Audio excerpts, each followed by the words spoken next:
Hello, people. This week I had the great pleasure of reading Tigana by Guy Gavriel Kay. I'd heard a lot about Guy Gavriel Kay on the old interwebs, and I'm like, you know what? Let's give it a go. It's a big boy, but you do end up you need the whole thing. There's not a lot of waste. There is a lot of, well, let me say, how do I say this? The focus on this story is a little different than, your traditional fantasy story. In that, I guess we're weaving in a lot of world building in a really fun way and not so much action. That's what ends up happening. So by the end of this, right? By the end of this, you do actually want more. You do actually end up having questions. So, let's say, how do we do this? Your first character, Devin, singer. He's going to go to sing at the funeral of a duke named Sandre. That's the event. That's what's happening. But, it's filling in the entire sort of cultural energy vibe of the place as it goes. You start to get a Renaissance Italy kind of a vibe, that era. You get people interested in personal gain, in career gains, in understanding how this one job will make them famous in the Palm, their region, this peninsula of land, that you understand that the Palm is important to them, family, where you're from is important, physically. This kind of, as you go, you're getting fed this. As, so am I interested in the world building? Yeah. And then the character does something, and then the world, this kind of really, he's not pushing you along. Right? It's not a forceful book. It's very easygoing. A guy Devin likes this Catriana, my bad. He's just, for whatever reason, even he says, he's like, I don't know why, he follows her. And he ends up seeing some behind the scenes of a secret meeting that's coming. And then curiosity gets him. He's just, this could be interesting, this could be helpful. I'm not sure why I'm moved like this. This kind of energy works. We're at a secret meeting and a secret guy comes. So we're already like, it's the son of Sandre, the Duke. I think I got these names right. He says, my father's been planning this. He's the son is gay. Again, an issue in the time. The son is gay, but then overdoes it. Over flamboyances himself. As just like a plan. His father planned this out. All for planning his death. So that this person and these people can meet without it raising anyone's suspicions, because he wants to kill Alberico, the wizard. And I'm like, it flows from, this story could be actually at Renaissance Italy without any jump in intensity, and just lays a wizard right here, like we're talking wizard now. Very, not casual, but very much from the character's perspective. Very much what their energy would be. They've lived with this wizard for X amount of years. It's a problem that they know of. And it's fun that as the book goes, I get to sit with them, sort of in their world, and not hyper focus on this wizard idea, right? It's very, very subdued, but very cool. A lot of fantasy books, they know what you're there for. You're there for the wizards, the goblins, etc. And they hype it a little. They Michael Bay it a bit, I would say. It is where, your dragon comes in, explosion. This book doesn't do that. Very much more subtle. It feels more grown up. Not that the other books, I say, are juvenile. It's just Michael Bay movies aren't making, a lot of Academy Awards for drama here. Oppenheimer is. You get what I mean? They both have explosions. I think you get it. I think they get it. Side note, speaking about adult, there are, I think, about 3 instances in a book that big. About 3 instances wherein we get really sexy time with it. Like really. Like for reals though. With a Z. And it kind of blindsides you a little bit. Because the vibe just doesn't seem to fit with it. I personally think if you removed it from the book, it'd just be a better book. It definitely wouldn't be any worse. But, you have to keep this in mind if you want to recommend this to younger people and or people who are just uninterested in that interfering with their books at all. Like I said, I got through it. I'm not a particular fan, but it doesn't ruin this book. But just know it's there. About 3 times it's going to show up really in your face. So we have our clandestine meeting happening, and a more clandestine person comes. I'm already interested. We're talking about we need to kill a wizard when, the crap hits the fan. Our Mysterio guy, who doesn't even want to give his name, knows our Devon's there. I think he takes Devon with him, and they YOLO out there. They got a signal from their people. He thinks he should have been more careful, but the jig is up, and they got to go. So they leave, and the son's like, well, we have a legitimate reason to be here, so we should be good. Problem is, you had a dirty traitor amongst one of you. Very sad. The weight of this wizard showing up. I mean, these people are. It's not just. What did the actor say? I think I looked it up. It's Christopher Walken said this when they were talking about him. Was it Christopher Walken? No. Well, I think he might have mentioned it too, but I also remember Johnny Depp saying it. I'm getting confused right now. I think they both have said it. Christopher Walken might have told Johnny Depp, for all I know. In any case, I know Johnny Depp says it, where he's playing Louis the 15th, and they asked him, how do you play king? How do you play a king? And he says, I don't have much to do. A lot of what the king is how people react to him. So, if I just stand there and they freak out because they're good actors, that the king is here, then the audience understands this is an important person. Look how these people are. This same vibe is in this book when this wizard walks in. The room gets really tense. They know they're in immediate danger. They also know their only chance is to try and lie and say, we're here for just this funeral. But the guy quickly tells them, he lays it out. The jig is up. You got no chance. And you're sitting there wonder what's going to happen. One of them, okay, so in the midst of this intense moment, you and everyone there forgets there's an old guy in the room. One of the conspirators was an old guy. Nobody likes this guy. He's an invader. He has a cane of some sort that had not a bullet, but I would say a spring-loaded dart. Essentially a bullet, but it isn't a bullet, right? We're in Renaissance time. We don't lose track of that.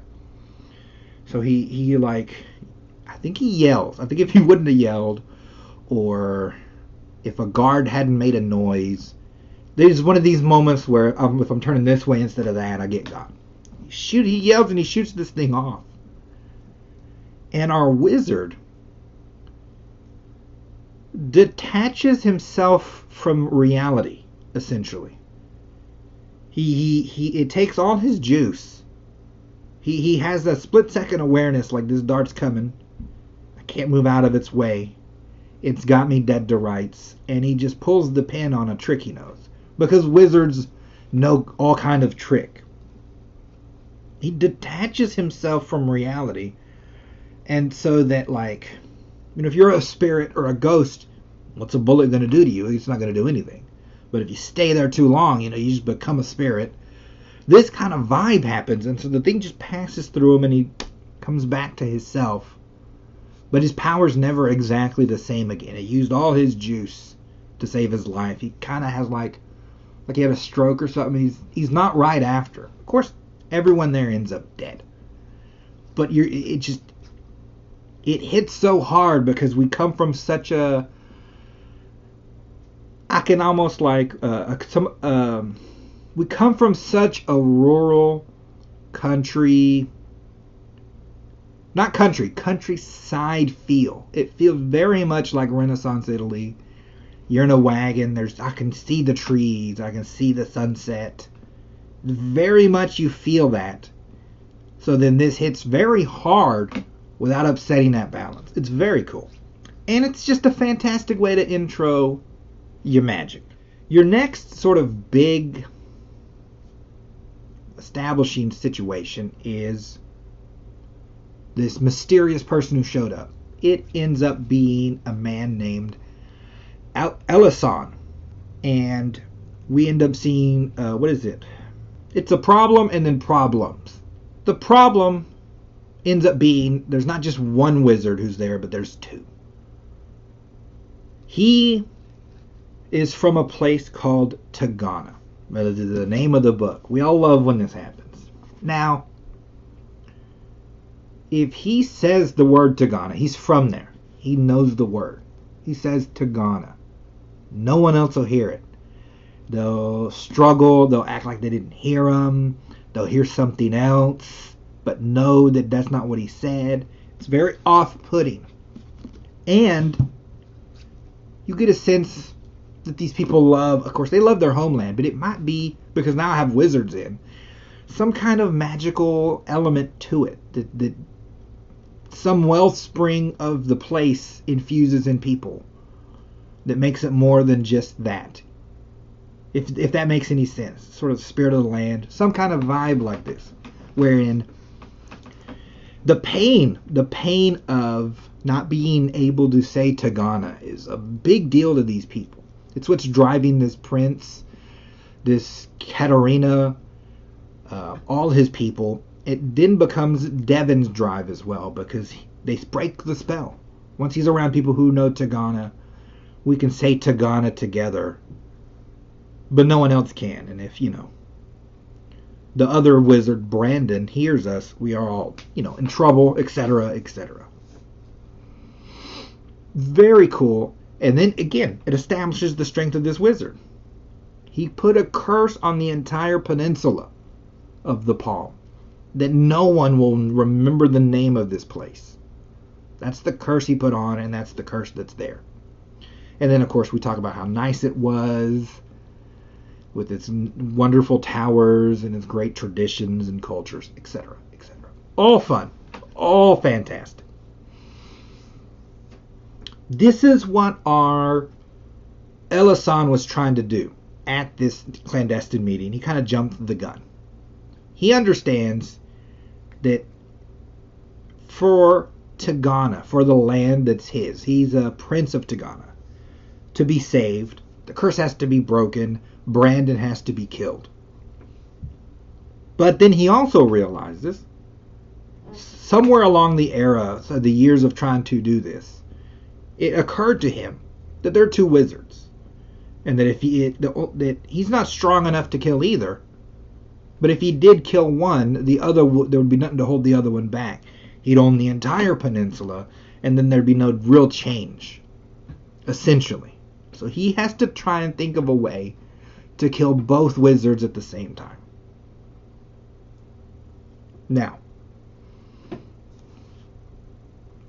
in this entire book, there's very little mentioned about what exactly they're planning. What is exact. He doesn't tell me about how he's going to raise an army. He doesn't tell me about how he's winning hearts and minds. He doesn't tell me about how he's learning the various pawns, your marks, schedule, etc. Any of the things you would think you would need to do. I don't have like a small assassin group. I don't have a big overwhelming army. I'm in no way unifying these people, and it should annoy me, but it kind of doesn't. I'm like, these Renaissance cats were kind of like this. You read history, and it's very small groups of people, 20 to 10, upending the apple cart, and then, big things happen afterwards. It's very weird when that happens to me. I'm used to, massive armies, 70,000 dudes. Sometimes it's really small amounts of people, changing a few things, and then the apparatus then attaches to them instead of someone else. It's very wild. Okay, in the same vein as I keep mentioning this Renaissance era, we get to a point where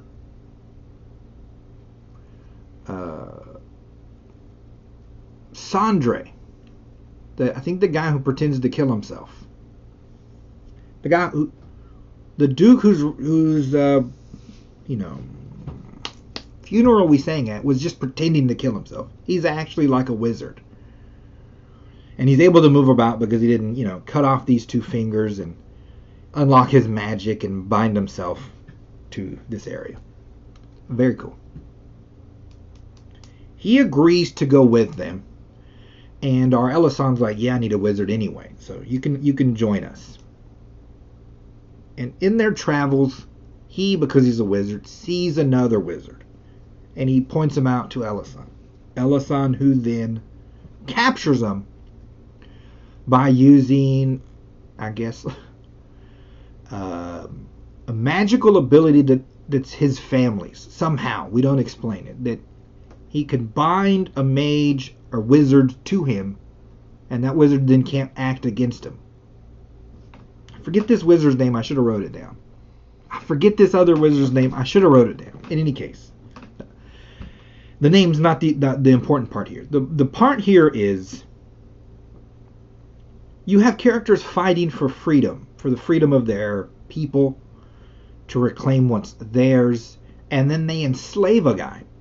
Flat out. They don't shy away from this.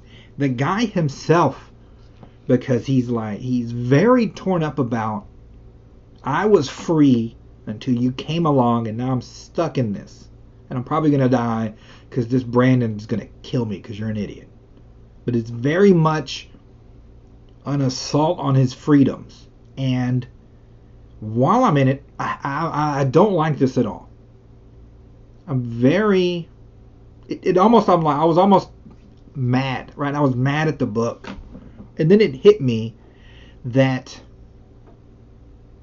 I wasn't mad at the book.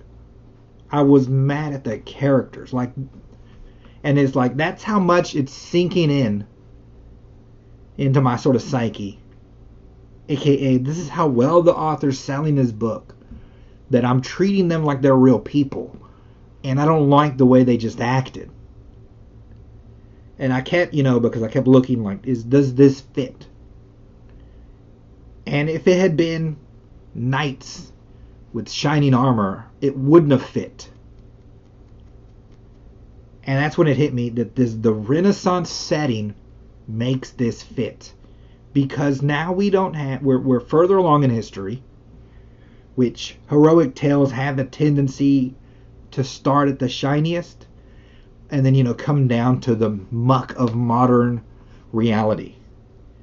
So King Arthur will fight with honor, and by now it's win or lose. There's no such thing as a dishonorable fight. You tricked them into it. You shouldn't have got tricked. You win, they lose. This kind of vibe is what modern has. And then you have a scale of that in between. Well, somewhere in there is the Renaissance. Renaissance Italy, they have high-minded ideals, but then there's sort of like a dirty reality they deal with. They try to attain and sometimes fall short. They're remembered, but not the greats. If that makes sense. You're Alexander the Great conquered. Your what is this? Your Lorenzo, I think that's a Lorenzo book.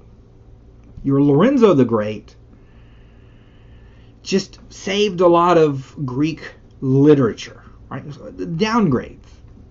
And that's what we have here in this book. We have a guy who is trying, who maybe doesn't have the ability in Elisan, who makes mistakes, got a good heart, but he can do bad things. And then those bad things make it feel more like the era, and the era then feels more real. Then the real feel sells me on the fact that there's a wizard here. It just knitted together so perfectly. Once it clicked in my head, that's what's happening. Of course, later we release the wizard and he stays of his own accord. It all fixes, but there was a time here in the middle of this book where I was a very unhappy camper. But I was unhappy with them in the book. I did not like Alison. I was personally mad at him. That's just fantastic writing. It's just fantastic. We cut around to characters. Cut to Alberico. Cut to Brandon. We cut to a lady named Dianora, which I might have reversed how we introed her, but again, that's just a minor thing.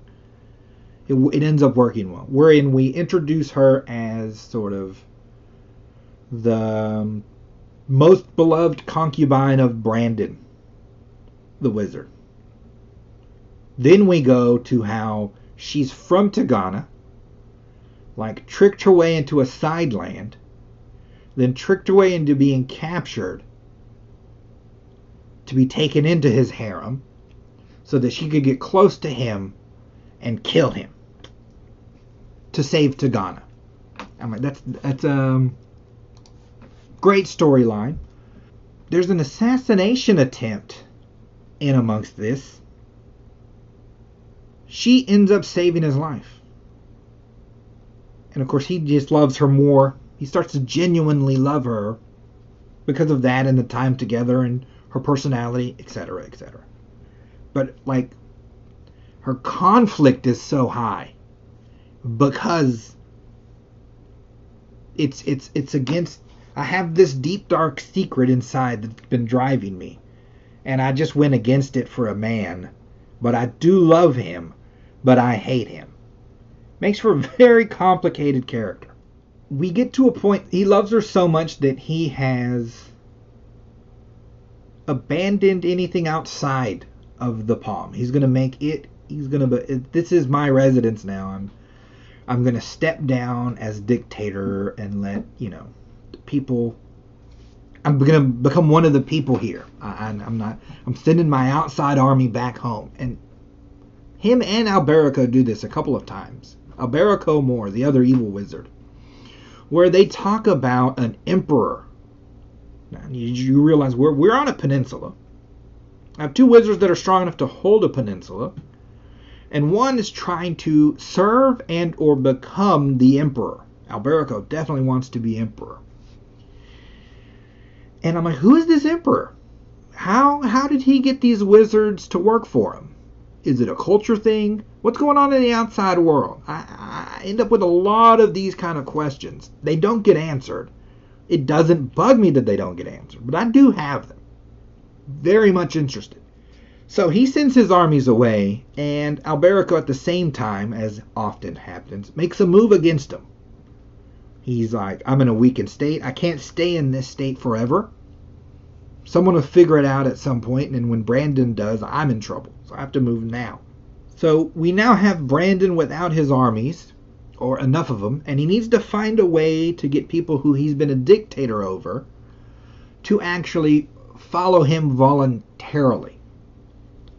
It's going to be hard to do. He's not the worst dictator. He's not like Stalin. He's allowed a lot of freedoms. He's been fair enough in his dealings. He really just hated Tigana. He hates Tigana because when he came, I think when he started his invasion or at some point, one of them killed his son. And so he's like, really hates Tigana out of everything. So what our Dianora does is she calls on an old tradition. There was an old tradition wherein the king or the duke would throw a ring into the water, into the sea, and a lady would jump in. This was a normal lady, pretty. They're always pretty, but normal. She jumped in, retrieved the ring, came up with it. He married her. And then it became a tradition. And then it got real complicated until we got to one lady who was sort of perfect in a lot of ways. She was the ideal woman of the type of people that these people wanted. Headstrong, beautiful, athletic, all the things. She was going to marry the Duke. They do this ceremony. She joins in the ceremony. Now, because it's been going on for 400 years or 500 years, there's not a world where you can come back up without the ring. That you'll be shunned. It'll be disgraceful at such a level that you'd rather die than come back up without the ring. Well, this lady goes in, doesn't come back up. And the heartbreak is so much that they've never done it again. They always find some excuse not to do it, but the people understand why we stopped doing it. Again, a very Italian feeling thing to do. She says we got to do that ceremony. And I'll jump in and get the ring. And if they see me get you that ring, it'll unlock all these emotions in them, and you'll be squared up. And her plan internally is just to dive to the bottom and die, because she can't live with not killing him, but she can't live without him. She's too torn up. She's just going to it'll ruin him, and I'll have succeeded, but then I won't have killed him, but then I'll be dead and I don't have to worry about it. She goes down and comes back up with the ring, obviously. And then he's super overjoyed. So now he has enough army. So now we have army versus army. His army's way outnumbered. They start clashing, and he just raises his arms, and his just magical power is just turning the tide of this war. It's all Alberico can do to just hold the tsunami back. I mean, the level of power on these wizards is all-time great. In the midst of this is our Elasan pop in with his two wizards. And they're the ones who distract enough to turn the tide. So that our Brandon has to dig deep. He has to dig all the way down. He can't hold anything back. And it just goes boom. And he upends the other two. He upends Alberico. He kills Alberico. And he's won the day. But he's just so fatigued he falls on the ground. Now, they've had a character in this book called Rune that's been popping up every so often. It's the court jester. And he's like, I need a court jester at all times. At this last moment, the book says it's like he forgot something he shouldn't have forgot. And that is that the court jester isn't just like someone who did wrong. What he ended up doing was getting the former prince of the king of Tigana and locking him in. That's who this person is the prince, former king of Tigana, his son. He's killed the king. He's ravaged the land. And he's made this guy, he forced him with magic to stay next to him and watch it all happen. To joke and make him laugh. They've also horribly tortured his body in between too. So he's just in this horrible shell of himself. But he's inside watching it. So when he does his final move, when Brandon does his final move, He loses grip on this. And that guy comes out. And he's dressed exactly like Brandon. And he has a sword to his side like Brandon. And he takes this sword out. And what does he go? He doesn't just stab him in the back. He turns him. He makes sure he looks at him. He makes sure he sees who's doing it, and then he takes Brandon. He stabs him. The lady can't stop it. Because no one's thinking about Rue. No one else knew other than Brandon that this guy was this lineage. Again, not a smart idea. Dude got his revenge. Killed the son and the conqueror. And just before the guards, pounce, she makes him wait. What did I say? Dianora? She makes him wait. His final word being Tigana. He was just, if you're going to say one word for him, it's going to be Tigana. Again, tells you how much they love this place. He says Tigana, and then they kill him. I believe Our Lady Dianora, who understood the word because she's from Tigana, she can't go on without Brandon, and she just sort of marches away into the sea. Very sad ending for her. Our Elasan shows up and sees, this. Doesn't know exactly what happened. But that's it. They're free. Both wizards have died. Tigana's going to be back. And that's sort of how it ends. There's an epilogue. I didn't read the epilogue. Could I have? Maybe. Will I if I read it again? Probably.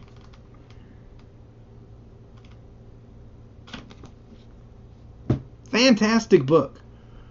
Very dramatical. Very not focused on action. Very much focused on individuals and feel and emotion and setting. And it's also just a fantastic choice of setting. I just can't get over how well the Renaissance era works for this particular story involving magic. Again, too late it wouldn't have worked. Too much further on, our modern society doesn't have as much of a... I love Texas, but it's not like I'm going to go die for Texas. The world doesn't seem to have that much of a vibe as it used to back in the day, wherein a story like that could stick as well. It's also interesting that he picked a non-medieval kind of setting, because most fantasy likes the medieval. He's so casual about how he presents everything, our author. And then it all works, and it somehow fills into your brain, and I'll always think of it when I think of Italy. I don't think there's even a sequel. I would read a sequel if there was a sequel to it. I'd read a prequel. I normally don't, if there was a prequel to it. Your boy's just a good writer, Guy Gavriel Kay. And I'm going to try and read more of his books. That is Tigana. And these are your ads. These are my books. You can buy them through Amazon and I'll get money. Or you can get Kindle Unlimited, I believe. And you can read them through there. And it's like Spotify, but with books. So that you won't own them, but you will have read them, and then I'll get some scratch. And then you can read other books in case mine suck somehow.